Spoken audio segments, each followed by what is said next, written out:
What's up guys, my name is Ace, and as I've said in a few feedback videos already, my number one gameplay complaint with Modern Warfare 3's beta so far is the spawn system. And throughout the first weekend of the beta, I spent a couple hours doing nothing but watching spawns, analyzing spawns, and figuring out how the spawn logic is currently working, and I was able to gain quite a bit of insight into how the spawns are working, as well as problem areas, or what I see as problem areas with the current spawn design. So today, I'm going to be diving deep and sharing a bunch of feedback I've noticed based on my spawn analysis.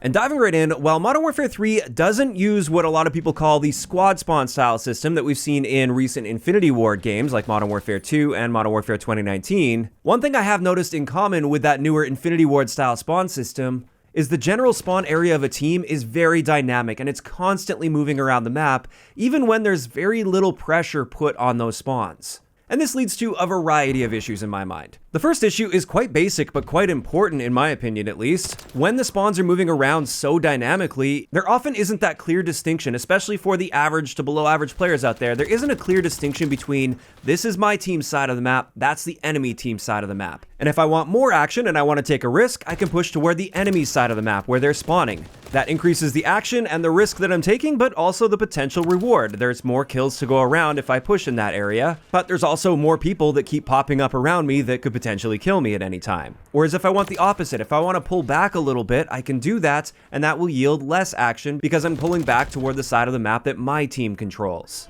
Now that is a fairly basic description of it, but that's generally how things worked back in the day, especially playing the original Modern Warfare 2 on these maps. It was always very easy to tell that this is my side, that's the enemy's side. And I should be clear, it's not like the spawns couldn't flip back in the day either. Of course, they could still flip if you pushed way too hard or if too many people pushed up toward their spawn.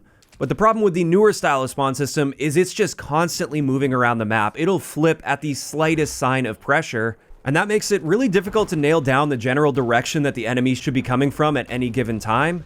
And it also does take away from that ability to balance your risk and reward appropriately.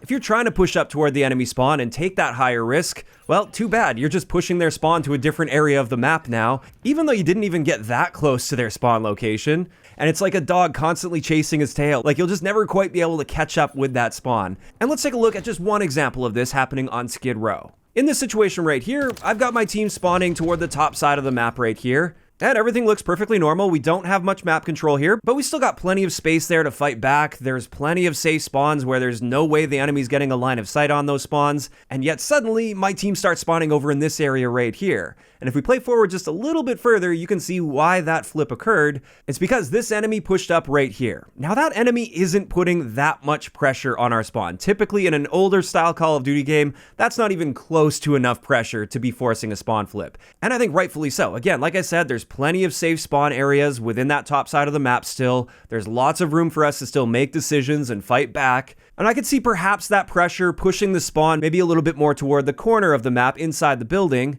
while still being on the same side of the map. Instead, it decided to flip us all the way out to the opposite end of the map, spawning behind the enemy team now.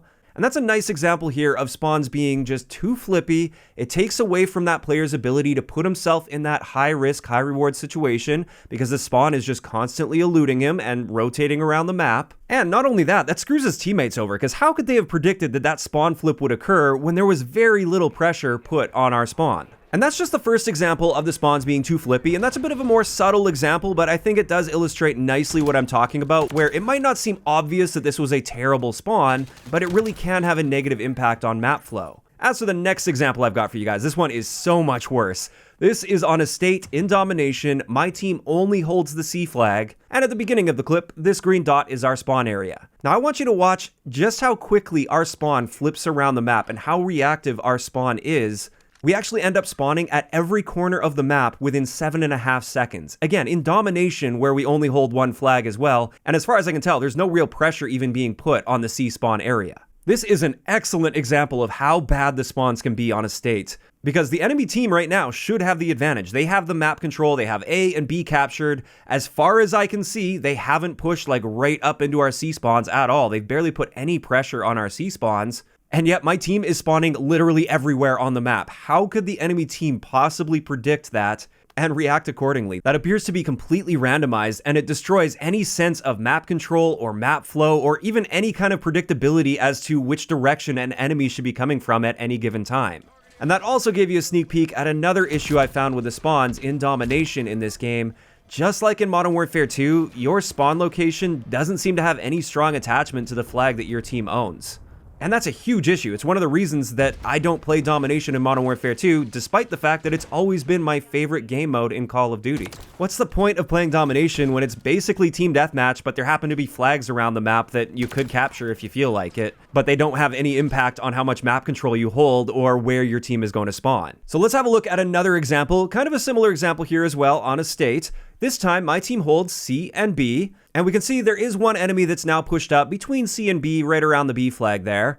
However, my team still has full control over this back spawn area where two teammates have recently spawned. There is no real pressure put on this spawn. This is a perfectly safe spawn, and it's absolutely where my team should continue to spawn in this situation. And if not there, there's the alternative of the C building. They could spawn behind the C building, right out of the line of sight of that player, and also far enough away that that's not really a risk to them. And yet, guess where they spawn? Right in the enemy spawn on the only flag that they hold for absolutely no reason whatsoever. So this is just another example of how there is very little attachment to the flag that you hold in Domination, and also the spawns were far too flippy in the first weekend of the beta. And this is the #1 area I feel they need to be working on when it comes to spawns. For all game modes, I think they need to be a whole lot more sticky than they currently are. That includes Team Deathmatch, Domination, even Hardpoint, although I'll admit I haven't done quite as much analysis on Hardpoint, but I've also noticed a fair number of split spawn situations on Hardpoint that didn't really make much sense.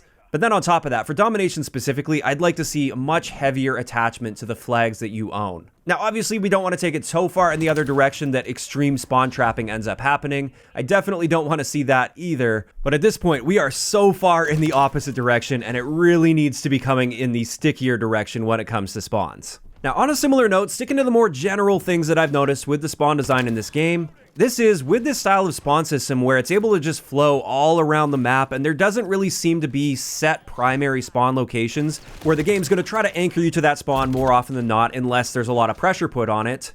This can lead to really strange map flow, and I'm going to use Favela as an example here. Unfortunately, I didn't have a recorded clip of this from the first weekend of the beta, but it's something I did experience a lot while playing on Favela. With the traditional spawn system from back in Modern Warfare 2, you had essentially end zones where one team would spawn somewhere in the green zone and the other team would be spawning somewhere in the red zone, and that would be like 95% of spawns. It was very rare you would see a spawn somewhere in the neutral zone in between, although it could happen in rare situations for short periods of time. What this meant is the typical flow of combat was very consistent with the map design. It would flow from one end to the other. There was a lot of push and pull when it came to that. And while spawns could be pushed within the zones a little bit, and it may angle the map flow slightly so it's a bit more diagonal, it was still the same general flow to it. Whereas with the Modern Warfare 3 spawns, at least in the first weekend of the beta, since there didn't really seem to be much stickiness or attachment to primary spawns, I would often run into situations where we had perpendicular map flow. And that's especially bad on Favela. It's very clear that Favela wasn't designed to be flowing in this direction, where you have one team spawning on the top side of the map and one team spawning on the bottom side of the map. Because when we look at the viable options for each of the teams in this situation, on the top side, you've got a ton of different options to approach the map. On the bottom side, not only do you have the low ground, and there's a bunch of height advantages that can look down toward your spawn, you only really have like 2, maybe 3 viable options to be getting out of your spawn area. There is a very clear imbalance there, and it's obvious that the map wasn't designed to be flowing in this direction. So this is yet another argument in favor of having a bit more anchoring toward the ends of the map, and getting back to more end zone combat with consistent and reasonably predictable map flow that goes along the lines of how the maps were actually designed. Now, of course, not every map is going to be a linear map like this. Some maps were clearly designed with more of a circular flow in mind. I'm thinking Wasteland or even Rust, for instance, even though it's a much smaller example. But for the maps that are clearly made to be linear, I would like to see the spawns behave in a linear fashion.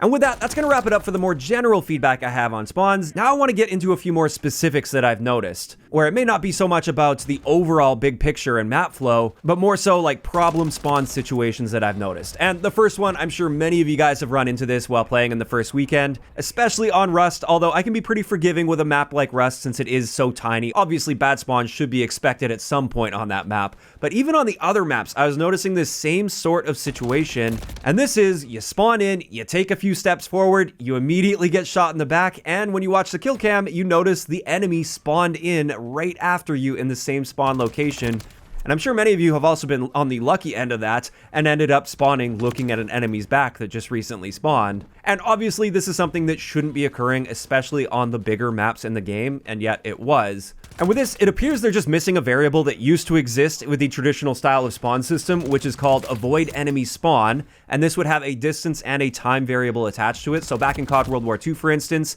that avoid enemy spawn variable by default would have a 25-meter radius for 6 seconds. So for a total of 6 seconds after you spawn, it should be highly unlikely that any enemy spawns within a 25-meter radius of that spawn point. So that's one specific thing I noticed, but another one that seems really strange, and I swear I'm noticing a pattern with this, although I'll admit maybe it's something else funky going on here. I've been noticing that verticality doesn't seem to be taken into account properly when it comes to the spawn logic. And I've noticed this most often on the main building and estate, but I have noticed it in other situations as well, where I've seen multiple enemies on the main floor or the second floor of that estate house, and yet my teammates will have no problem spawning right in the basement of the house directly below those enemy players. And that really shouldn't be happening, at least in my opinion. It seems like the spawn system isn't taking that verticality into account, and it's not properly recognizing that that spawn should be blocked off due to the very close proximity that those players have to that spawn point. It's very awkward to be spawning in that basement and just go upstairs and there's multiple enemies right there waiting for you,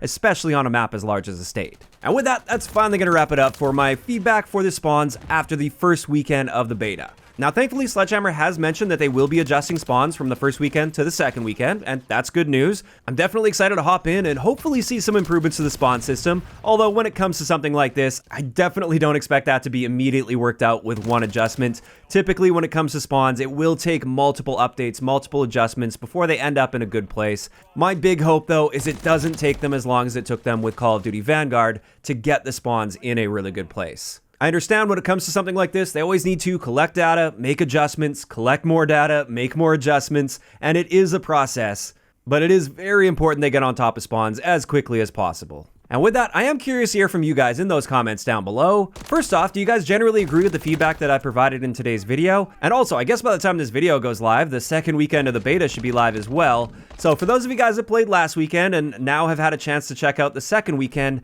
have you noticed any meaningful changes to the spawn design so far? Just let me know down below. If you enjoyed the video, a like rating is always appreciated, and don't forget to subscribe for more if you haven't already. I'll talk to you guys next time.